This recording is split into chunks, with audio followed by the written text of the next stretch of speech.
जी, आज का जो विषय है, वो है खाद और उर्वरक।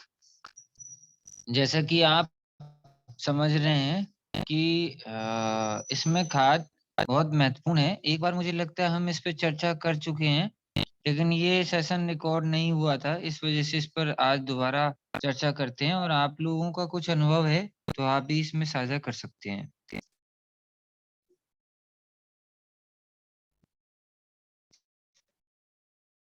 जी। तो खाद और उर्वरक पौधों के लिए आवश्यक स्थूल पोषक तत्व प्रदान करते हैं। बढ़ते पौधों के अभ्यास में मिट्टी को पोषक तत्वों की कमी रहती है और खाद और उर्वरक देने से इसमें संतुलित पोषक तत्व फिर से मिट्टी में बदल जाते हैं। तो खाद और उर्वरक के बीच में हमें अंतर समझना चाहिए। उर्वरक कार्बनिक और अकार्बनिक पदार्थ हो सकते हैं। कार्बनिक उर्वरकों को खाद बुलाया जाता है।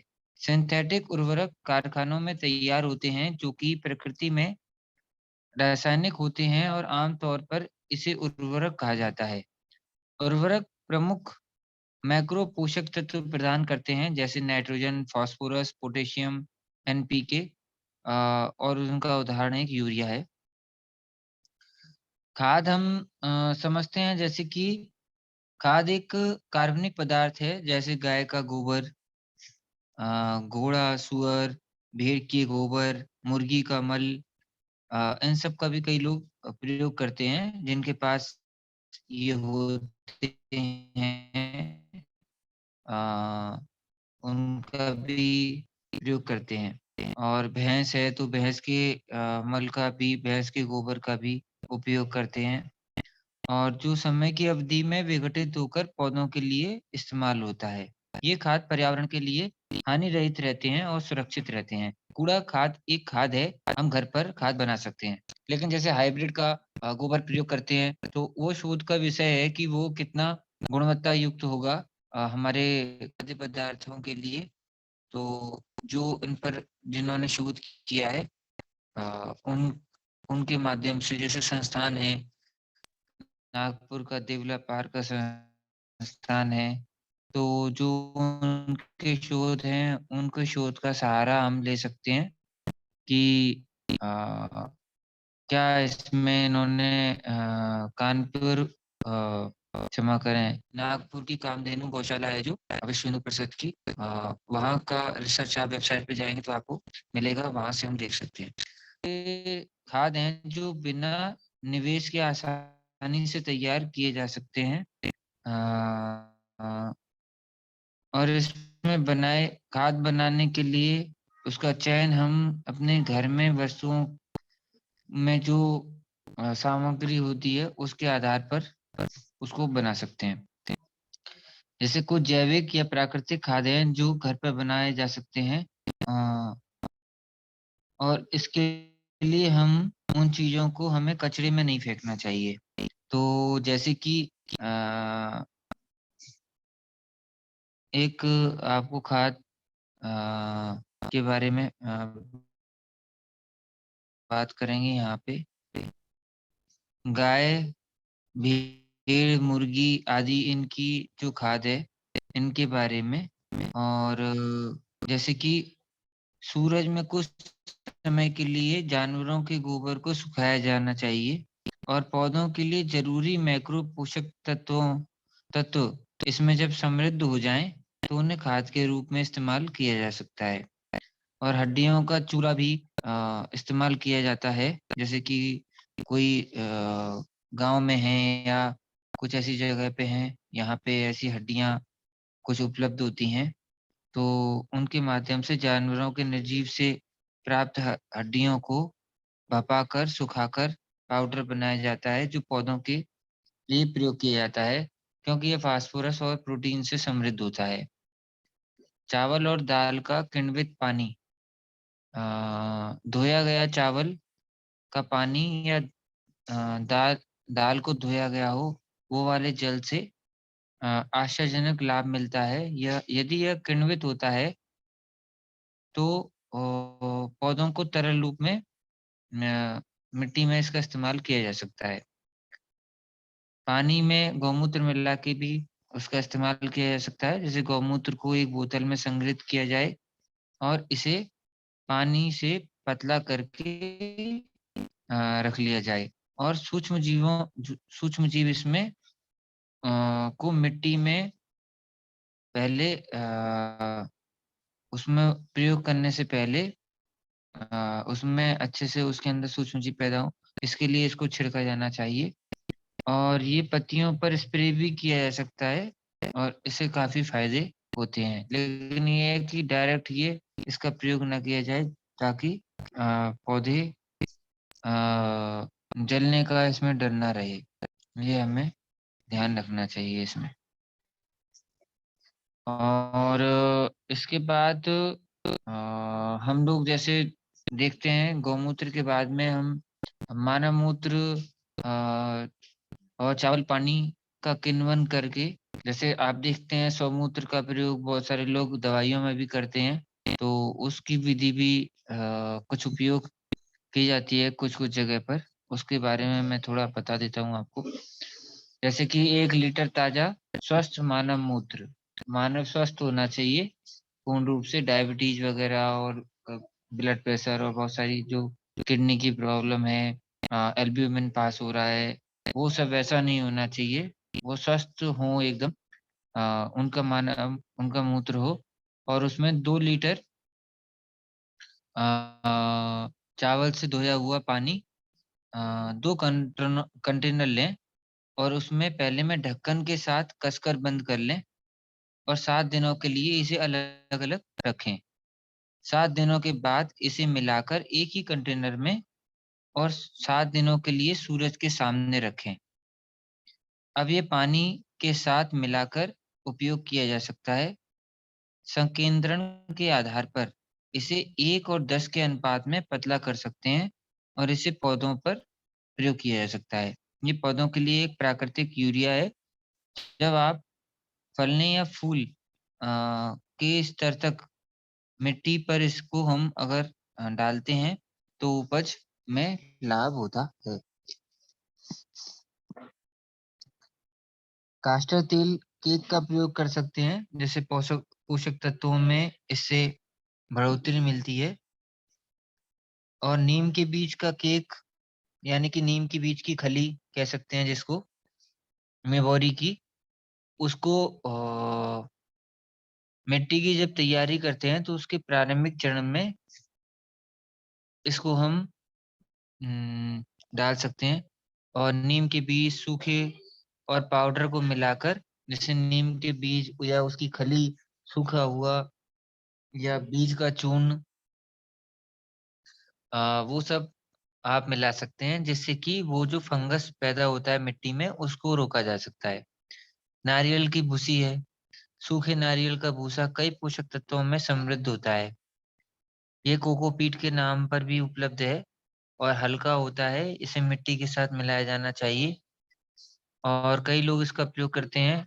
इसे मिट्टी अ, में थोड़ा-सा संक्रमण या कीट को मौका कम मिलता है और कंटेनर बागवानी में इसका प्रयोग काफ़ी किया जाता है और इसमें रख-रखाव के लिए भी थोड़ी सुविधा रहती है। पौधों की देखभाल करने के लिए अधिक समय की इसमें आवश्यकता नहीं होती। अ, और कई लोग जो बैग लगाते हैं और प्रोफेशनल छत पे बागवानी करते हैं या जो कंपनी बेसिस पे करते हैं, वो इस कोकोपीट का काफ़ी प्रयोग करते हैं।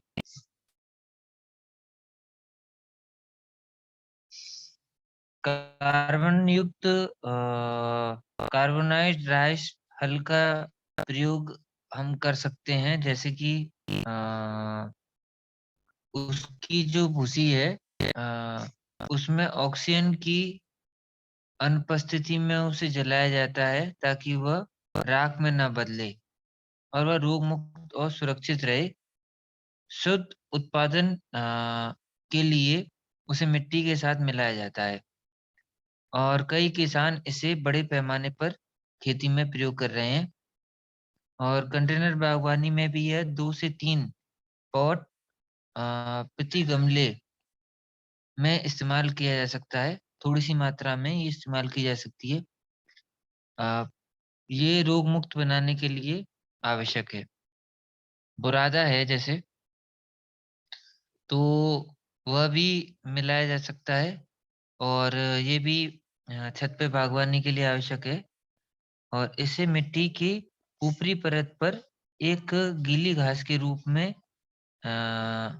मतलब ऊपरी परत में थोड़ा मिट्टी के साथ मिला के इसको डाला जा सकता है। ये मिट्टी के साथ धीरे-धीरे मिक्स हो जाता है और कार्बन से ये समृद्ध होता है। मूँगफली के आवरण का पाउडर का भी प्रयोग कर सकते हैं। अ, उसको भी चूरा करके उसका उसका भी हम मिट्टी में मिलाकर उसका प्रयोग किया जा सकता है। और चाय के पाउडर का जैसे चाय का काढ़ा चाय बनाते हैं तो उसमें बच जाता है, ये भी बहुत अच्छा है और ये भी पोषक तत्व प्रदान करता है। और जब कॉफ़ी जो बचती है, वो भी आवश्यक पोषक तत्व होते हैं उसमें भी, तो उसको भी हम इसमें मिला सकते हैं मिट्टी में। तो ये विभिन्न प्रकार की खाद हैं और खाद के लिए हमारे पास सीरीज़ है, उसमें आप देख सकते हैं विभिन्न प्रकार की खाद उसमें मिलती है। उसमें हम प्रयोग कर सकते हैं। अभी प्रेम खत्री जी का कुछ प्रश्न है आया है। उस पर फॉलियर स्प्रे फॉलियर स्प्रे क्या है कि जैसे पौधों को उर्वरक या कवकनाशक या कीटनाशक को जड़ों की में से हटाने के लिए इसका प्रयोग किया जाता है और इसमें जैसे कि पत्ते की में जो कुछ लग जाते हैं गड़बड़ी हो जाती है, उसमें भी हम ये स्प्रेयों का प्रयोग करते हैं। पौधों की जड़ अवशोषण क्षमता कई कारणों से घट जाती है, जैसे कि कीड़े, खराब मिट्टी और जड़ में कोई संक्रमण हो जाए, तो इनको जड़ को नुकसान होता है और उसमें कीट, पत्तियों पर अंडे, अन्य कवक और कई रोग इसमें आने लगते हैं। तो इस अवस्था में हमको ये कोशिश करनी चाहिए कि वातावरण का तापमान 25 डिग्री नीचे रहे, ऐसी अवस्था मतलब रहे, 25 डिग्री के आसपास रहे, तो वैसा कोई शेड वगैरह या कुछ ऐसी चीज़ हम प्रयोग कर सकते हैं। अ, और पौधों में विकास के लिए नाइट्रोजन, पोटेशियम, लोहा, जस्ता, मैग्नीशियम आदि जैसे मुख्य तत्वों की आवश्यकता होती है। इनमें से किसी भी पौधे के विकास के लिए नाइट्रोजन महत्वपूर्ण तत्व है। नाइट्रोजन के साथ पत्ते का स्प्रे लगाने से पत्तियों पर जो उनकी नाइट्रोजन की कमजोरी से जो रोग होते हैं उससे उबरा जा सकता है और पौधे की वृद्धि बढ़ती है और पूरे पौधे पर उपयोग करने से पहले पौधे के एक हिस्से पर कुछ स्प्रे करना चाहिए और फिर उसकी नमूने की परीक्षण करना चाहिए। विभिन्न प्रकार के पत्ते के स्प्रे होते हैं, जो कि रसोई की में उपलब्ध सामग्री के आधार पर घर पे बनाए जा सकते हैं। जैसे नीम तेल, नीम का रस, पानी में उबाला हुआ सिनामोमिन और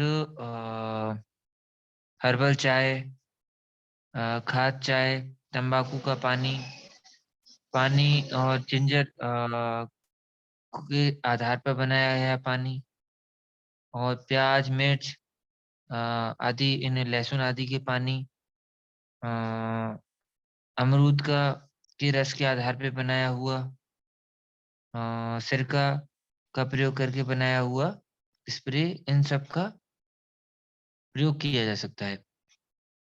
पानी में मिलाकर पतला गाय का मूत्र और स्वस्थ मानव का मूत्र, किण्वन छाछ अ, और एप्सम नमक आदि इनका प्रयोग किया जा सकता है।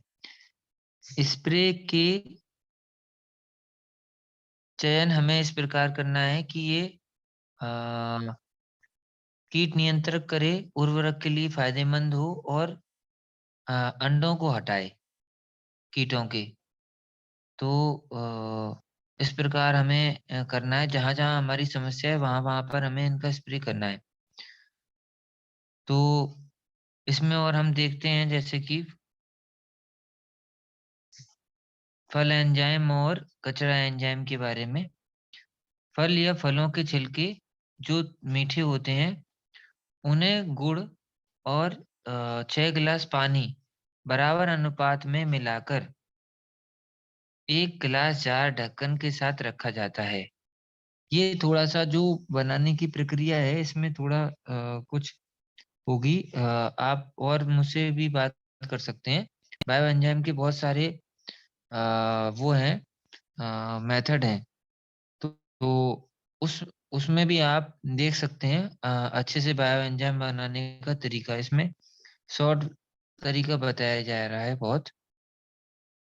अच्छी तरीके से बायो एंजाइम बनाएँगे तो बायो एंजाइम का काफ़ी फ़ायदा होता है। तो इस तरह से 6 गिलास पानी बराबर अनुपात में मिलाकर 1 गिलास जार ढक्कन के साथ रखा जाए। 3 महीने की अवधि तक इसमें रखा जाए और फिर अवशेष को निकालने के लिए फ़िल्टर किया जाता है। बचे हुए तरल को संग्रहित किया जाए। 1 और 10 के अनुपात में पानी मिलाकर इसमें पतले इसमें स्प्रे करना चाहिए। और जो इसमें अनुपात है वह 1-3-10 का अनुपात रखा जाता है। जैसे पानी है, गुड़ है और और इसमें आप कोई सामग्री मिला रहे हैं, तो वो आप थोड़ा और डिटेल इसमें बायो एंजाइम के लिए आप एक बार देख लीजिएगा।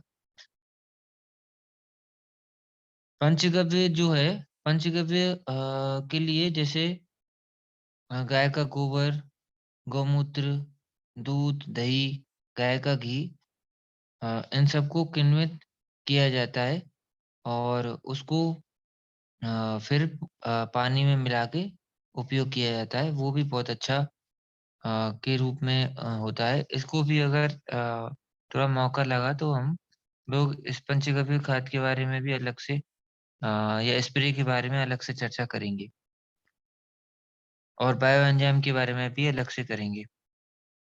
और खाद चाहे जैसे किसी भी उत्कृष्ट खाद को 1/3 एक बाल्टी में लें और शेष बाल्टी को पानी से भरें। अब इसमें कुछ गुड़ मिलाएँ और इसे 3-4 दिनों के लिए रख दें।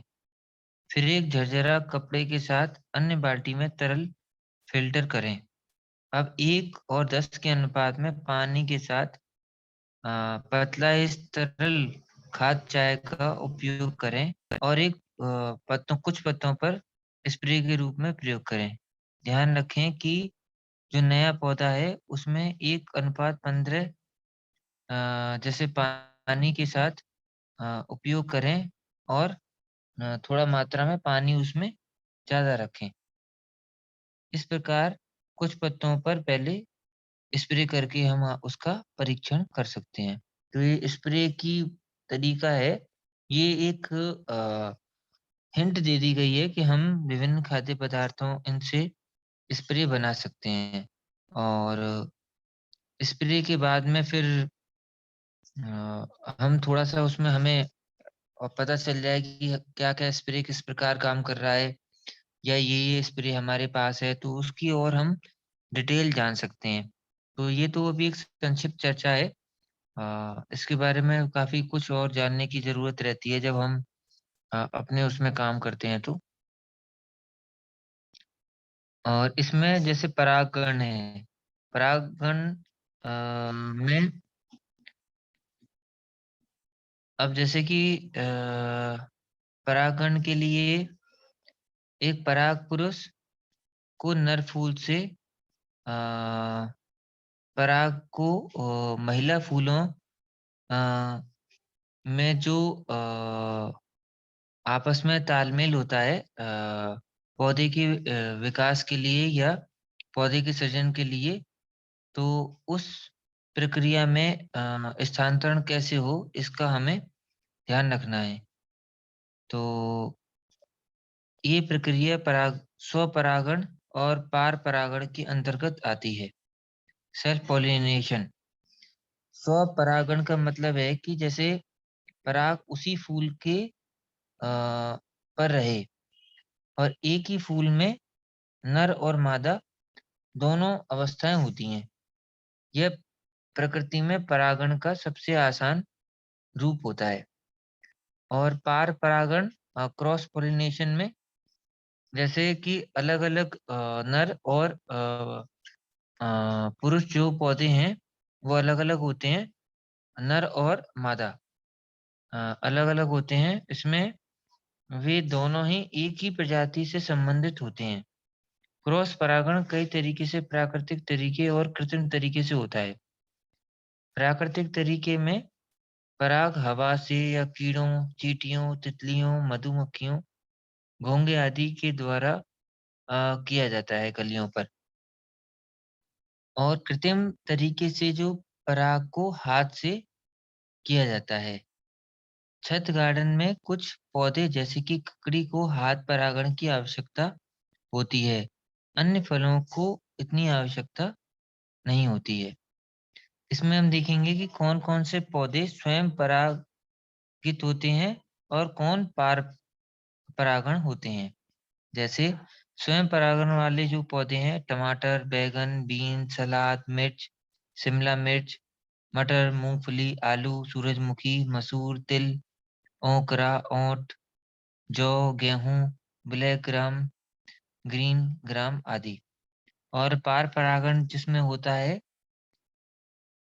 वो है ककड़ी, कद्दू, मकई, मूली, पालक, प्याज, गाजर, नारियल, गोभी, लहसुन, पपीता, गन्ना, कास्टर, कोको, काजू, कॉफी, केले, अनानास, अंगूर, चेरी, पीच, एप्पल आदि ये पार परागण होते हैं। ये सब एप्पल वगैरह बहुत सारे इसमें पौधों का नाम है जो छत पे बागवानी के लिए नहीं है, लेकिन उसमें बताया गया है जब बात चल रही है कि स्वपरागण और पार परागण किस-किस में होता है। तो ये हमने समझा, इसके बारे में भी डिटेल काफ़ी चर्चा की जा सकती है। और एक बार हम लोग सागर जी से जब सेशन होता था तो उसमें अ, हम लोगों ने इस प्रकार की प्रक्रिया के बारे में समझा था। तो और वो डिटेल से इसमें हम अलग से और इसमें चर्चा कर सकते हैं। और इसमें सहायक पौधे कौन-कौन से हैं, उसके बारे में हम लोग चर्चा करते हैं। जैसे जब पौधों को विकसित करते हैं तो इसके साथ दूसरे पौधों का रोपण करना अच्छा होता है। तो दोनों तरीके से दोनों पौधों के लिए आपसी सहायता होती है। हम इसको साथी रोपण प्रक्रिया कंपेनियन प्लांटिंग कह सकते हैं। अब इसमें क्या है कि कुछ कीटों को इसमें हम अपने आप दोनों पौधों के सहयोग से कुछ कीटों को हटा सकते हैं। जैसे कि नाइट्रोजन को फिक्स करने से जड़ नेमाटोड समाप्त हो जाता है और पौधों के विकास को बढ़ाने में मदद मिलती है। और ये क्या होता है कि एक अच्छा पड़ोसी की तरह काम करता है। तो ये कई मायने में बागवानी करने में मदद करता है और अधिकतम पैदावार भी इसमें मिलती है। यहाँ पे हमें कुछ हम देखेंगे इस सब्जियों के साथी के रूप में कौन-कौन सी चीज़ें हमें उगाई जानी चाहिए। तो मैं आपके साथ एक चार्ट साझा करूँगा जिसमें आपको पता चलेगा कि कौन-कौन सी चीज़ हमें इसमें मिला के उगाई जानी चाहिए।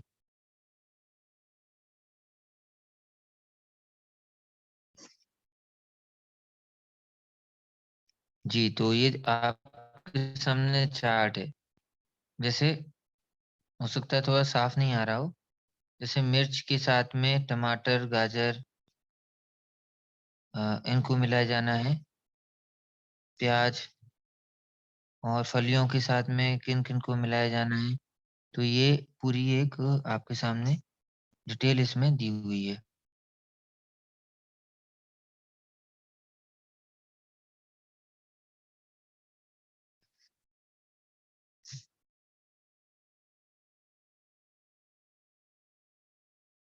सब्जियों के साथी के रूप में अ, ये पौधों की सूची दी गई है, तो आप इसमें देख सकते हैं। और सभी जैसे फलियों के लिए गोभी, फूल गोभी, ब्रोकली, इन सब के लिए अलग-अलग दी गई है, तो आपको पूरा एक डिटेल में एक जानकारी इसमें हो जाएगी।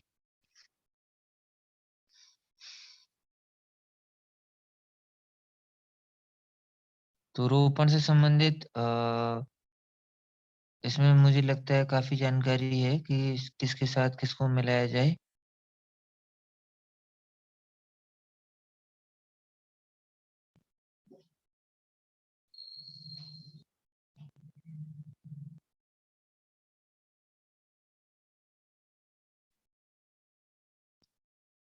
कोई प्रश्न होंगे आपके, तो आपके प्रश्न भी फिर हम जब एक्सपर्ट आएँगे तो उनके साथ में चर्चा करेंगे।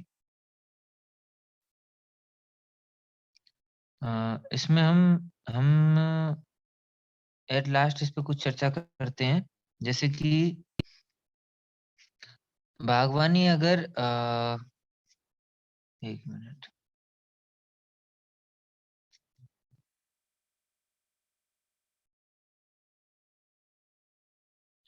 बागवानी आप कंटेनर बागवानी करते हैं, तो आपको एक काफ़ी इसमें वो मिलेगा, जैसे कि पौधों के फलों की पैदावार के लिए उसपे थोड़ी मेहनत करनी पड़ती है।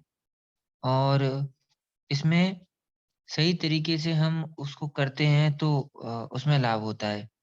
खाद का सही संयोजन, नियमित रूप से खाद, पानी, पर्याप्त सूरज की रोशनी, उचित देखभाल, कीटों से सुरक्षा, ये सब सुंदर पौधों की बगीचे के लिए पर्याप्त है। और